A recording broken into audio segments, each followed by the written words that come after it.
Hello, my name is Teresita Blanco, the Artsy sister, and today we're reading Saturnastra Nalini. This is chapter 3, part 1, Assimilation. My father sat at the head of the table with my mother sitting by his left. On his right hand sat my younger brother. He sat in the middle devouring a fruitcake. My seat was at the far end of the table. I was separated from my family by 6 empty seats. As it happened, the elves said in order of importance. I was supposed to sit at the far end of the table despite the existence of other empty chairs. Based on Nalini's memories, those seats belonged to my elder siblings. The first two served as soldiers of the palace. The third had lost his life, but he still kept his seat in remembrance of him. The other two seats belonged to my twin sisters who had married out. The last chair before mine belonged to my father's younger sister who had refused to get married. Nalini's memories did not shed any light to what became of her. I sat in my respective chair following the traditional elf custom, and I clapped my hands twice and made a circle in the air with both my hands and closed them over my heart. While having my hands closed as such, I bowed first to my father, then my brother, and all of the absent male family members. I then bowed to my mother and my older twin sisters. I omitted the sign of respect to my aunt in accordance to my father's wishes. My father was surprised by how elegantly I had performed my preliminary ritual. Nalini's former absent-mindedness had made the girl forget to bow to a person or had skipped the clapping part. Those assembled at the table watched in suspense to see if I could finally perform the entire ritual. The formality that followed involved gathering my robes around me and waiting for my maid to pull up the chair. When I was seated, I made a light nod to my foot while I lightly connected my fingers. I then took a small portion of the food and I offered it to Lyra, the goddess of light. I took a symbolic bite from my food and offered what remained to the goddess by feeding it to the flames. The chant of the ritual went as thus: "In your name, Lyra, I give back the food you've given me, and to the flame it must be returned. May its nutrients fuel the flame. May your life forever burn within me." Sure, the chant does not sound very impressive. However, in the Elven tongue, it rhymed most beautifully. At least it would have had the language not been outlawed. When I finished the ritual, I was able to relax and while being mindful of how I ate my dinner. Frankly, I do not want to go into details about this elf food custom. Needless to say, they have more food rules than could fit in an entire book. Let's go back to the story. Like I had already said, my family was amazed that I had finally learned how to eat like a proper Elven lady. This minor success did not do much to improve my father's humor. We had a bit of a small talk about my condition. Most of the time it seemed that only my mother spoke to me. My father ignored my presence and my younger brother only seemed to giggle from time to time. He would gaze at my father every so often with anticipation, and when I read his mind I realized that my father was tired of having me sloth around the house. It was unbecoming of an Elven maiden to do absolutely nothing all day long. He was also thinking of getting rid of my dolls once and for all. A girl my age was too old to be playing with dolls. Heck, playing with toys was only acceptable for children that were younger than 10. While I was enjoying my dessert, my father asked, "How long do you plan on slothing around?" Whenever he used to scold me, I used to avert my gaze. This time I looked at him straight in the eye. This new behavior unnerved him. I said to him in a cheery, Nalini sort of way, "My dear father, I thought you would never ask. I have been meaning to ask you to allow me to return to society, yet I did not want to disturb your research." Recognizing my characteristic consideration, my father changed his tone. Indeed, he realized that he had forgotten about me, as it was his custom to do whenever he was in the middle of researching a spell or two. He was almost about to apologize to me, but my green eyes prevented him. Something about my green eyes always made him rather angry. He realized that he had been caught in a he realized that he had been caught against that he had been caught in a trap. Refusing to admit his culpability, instead he said, "After breakfast, you are to resume your normal functions." "Yes, father." When I finished my breakfast, I went to study with the matriarch of the clan. As it happened, the matriarchs were in charge of educating the next generation of girls. The boys were taught by their patriarchs. The classes took place close to nature in the border gardens of the city. And when I joined the class, I was struck by the lack of concern for my well-being. There was an air of alienation around me, and in the past Nalini had been too dense to notice that she had no true friends. All the conversation I had with my classmates to me felt empty and hollow. Like everyone else, the word facade of purity. However, secretly, all the girls in my class wished that I was either dead or without my light.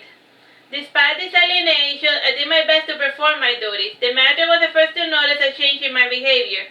She complimented my stage work. Time, bro? 8 minutes. Oh my god. It's fine. It's been fine without it. Yeah, it's been fine without it. She complimented my stage work. She was amazed at the elaborate golden pattern I had devised. As it happened, the elves were only allowed to be creative in matters of depicting nature. The rest was spoiled by the emphasis on dogma. This was a bad Vine record. Anyhow, the other girls too envied my stage work. I depicted a scene that showed a pair of animals hanging out in the forest. I took care to make certain that the animals were part of the forest fauna. The arrangement and the emphasis of two trees was reminiscent of the Garden of Eden. To the elves, I simply had stitched a pretty picture. The next class focused on flower arrangement, and my surprising improvement brought about similar reactions. Though the flowers were well arranged, Nalini's memories failed to help me in conveying the appropriate religious message for the flowers. Basically, my bouquet said to the elves, "The sun rises in the west where the humans come to play with the children of the night." And for some reason, its implied meaning greatly displeased my teacher. She said nonsense since my failure was typical of Nalini. The same thing occurred with my other classes. I only excelled a second time when it came to dance class, and the elf dance was a bit odd around the edges. It was a mixture of waltzing, belly dancing, and Hindu Odissi dance, and the maidens wore anklets and bracelets adorned with golden bells. The sound of the bell was complemented by drums and flutes, and the dances also included scars in the routine. The season dictated the modes that we should perform, and in the spring the movement had to be rapid and lively. In the summer they had to be warm and passionate, and by the fall the movements had to mimic the falling of the leaves, and by winter the dances became stiff and somber. Nalini knew the steps, but lacked finesse, and most of the time she performed with a stiffness akin to robots. In my home, dance was very important, and we knew how to dance before we knew how to walk, and dancing was primordial because it supposedly helped you fight better. And in my short life, I had never had the opportunity to participate in an army campaign, therefore I had no idea how dancing made you a better fighter. Anyhow, I did not have a hard time mastering the elf dance, and the teacher was moderately pleased with my 2 minor successes of the day. After class, I had some small talk with the other maidens, and we also engaged in recreational singing. And the songs we sang were either about the forest or about the beloved goddess. We also did a bit of musical improvisation. The songs they improvised felt hollow. And I said to one of them, "Karini, let me play that flute for our singing." Karini said, "Since when do you play the flute?" "Do you want me to play or not?" I snapped back at her. Nalini seemed to be taken aback by my un-Nalini behavior. Nalini said nervously, stroking her blonde hair, "I guess without music this exercise does seem kinda pointless." Karini started a tune and I followed along with my flute. In no time I had other girls enthralled. I made the girls imitate the tune being played by my flute, and like the Pied Piper, my tune spread across the garden. Its echo was carried by the summer wind, and all who heard it were enthralled. They too began to sing, and via this medium of sound, I was able to synchronize with the people it enthralled. And the bond with them grew stronger the more I played my music, and like a melody, the strange mass hysteria kept spreading. The only ones that were not affected were the priests. They came out of their homes in confusion. The more the priest heard the song, the stronger they felt in his hypnotic influence. And it took the other will to keep themselves from joining in the hypnotic singing, and at first they tried to use their healing magic on the first afflicted they ran into. However, the magic had no effect, and since they could not unbind the afflicted, the priest decided to track down the source of the music. The problem was that by now everyone who did not have a strong will was singing, and even the earth below me seemed to be echoing my song, and I wanted to know, and I wanted to understand what the elf light was, and all the minds I enthralled did not provide me an adequate answer. Time, bro? 4 minutes. Feeling the priest coming closer, I stopped playing my music, and everyone stopped singing in unison, and the silence that they created was even more perturbing than the ominous music. Grimir, who was leading the unaffected, asked, "In the name of Lara, what is going on?" My father responded, "I don't know, this has never happened before."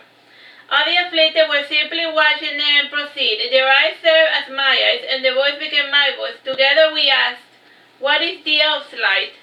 Addressing everyone, Grimir said, "You already know about your light. The light refers to the light of one's soul, its purity. The light washes away depending on one's sinful nature. Only the penitents may feed your inner fire." This answer did not satisfy me. I have met many evil elves who still retain their light, and in response to this lies, I made the elves act in mass hysteria, and the one wrecking heaven with their singing and running around all over the forest. And the humans who saw the elves approach in large hysterical numbers, they fled within sight due to their chaotic singing and running. And when darkness fell, I released the elves from my influence, and the first ones to return to normal were the maidens I had first enthralled, and slowly the wave of sanity spread across the Elven ranks, and the last ones to regain their sense of self were those that had ventured outside the forest, and they wondered how they had ended up close to a human settlement, and those that had enthralled only had a vague memory of hearing a strange song. Time, Bob? 2 minutes. The following 3 months were spent in the midst of interview. All questions could not locate the point of origin of the song, and that while they were in a trance, they had vague memories of their surroundings, and some remember entering the human domains, and others recall a sense of absolute freedom. These answers left the priest even more bewildered, and they feared that another incident might occur in the near future. My little son brought me another 3 months of sloth enough, and the others were too busy with the interviews to worry about educating their youngster. And many insisted on having us stay indoors at all times, and over time a sense of normalcy returned. Still, there was an odd sense of doom and gloom hanging over their heads, and whenever there was an eerie silence, the priest became tense. And by the 4th month, classes resumed, and for reasons we do not understand, the girls in class became afraid of me, and they no longer allowed me to join in their games. And Grimir noticed that the girls were avoiding me, and he took it upon himself to keep me company whenever he had a moment of free time. And whenever we were together, we used to go to walks in the forest, and from time to time I would sense that an assassin was training us, though I pretended not to notice his presence. Time, bro? 1 minute 40 seconds. During one of our walks, I asked Grimir, what is the elf's light? Smiling, Grimir added, "My dear, you already know what is the elf light." "Yes, but the voices do not believe you." What I said left Grimir quite thoughtful, and we stopped before the nude lake, and he urged me to sit down beside him beneath the shade of the tree. It seemed to me that he was gathering his thought. He was weighing his options, and he pondered on how much he should tell me, and he was also thinking of taking my father's light. I do not know what is the elf's light. I also do not know its origin or how it dies. I only know a ritual to delay the inevitable. When it dies, we light elves die along with it. This partial truth satisfied my curiosity for the time being. Alright, time? Less than a minute. To keep me from pressing the matter, Grimir asked, "How do you like your classes?" "They bore me," I responded, yawning. "But you do so well, and you never told me that classes bore you."